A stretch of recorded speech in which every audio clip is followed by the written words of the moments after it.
nashatse gukora ibintu bucece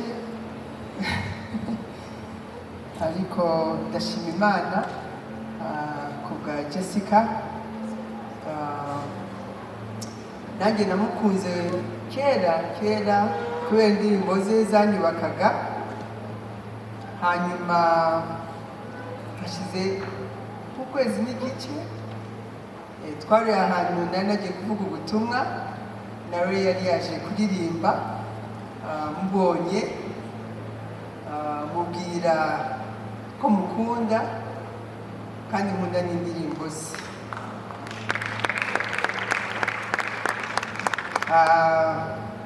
Jessica nanjye mfite 500,000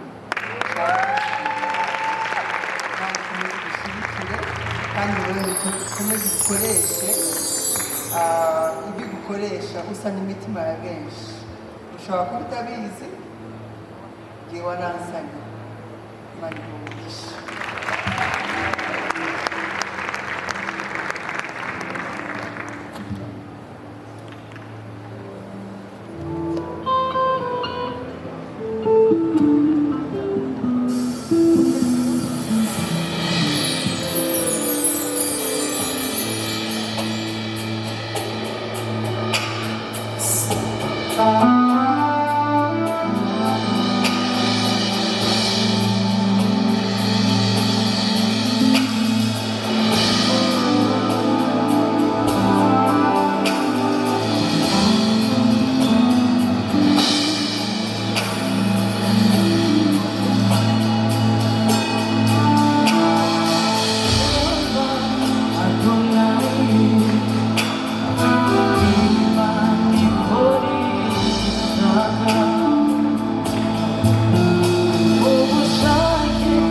ndabashimiye cyane cyane mbere yo kumva hano abantu mwese mwemeye mukanyitaba.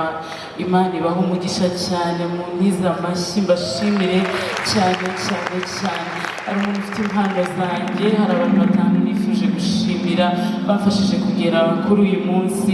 Munyemerere munyegere byihuse, munzanire izo mpano byihuse kugira ngo tugire vuba byihuse ntanga izo mpano, hanyuma duhe umwanya True Promises. Umuntu ufite impano namusaba agatambuka akazizanira. God bless you, God bless you. Mugihe bari kuzana impano ndabasabye ntimudusige, turacyafite Allah Ministries na True Promises. Jessica yari yasabye ngo abo bantu uze ko bavuge. Yes. Alright. Munyemerere mu byubahiro tubagomba, munyemerere twakire umuntu udasanzwe kandi cyane mu buzima bwa Jessica, ari we umushumba we Apostle Alice Mignone Kabera. Ikaze, amashyi menshi cyane, amashyi yanyu n'impundu zanyu.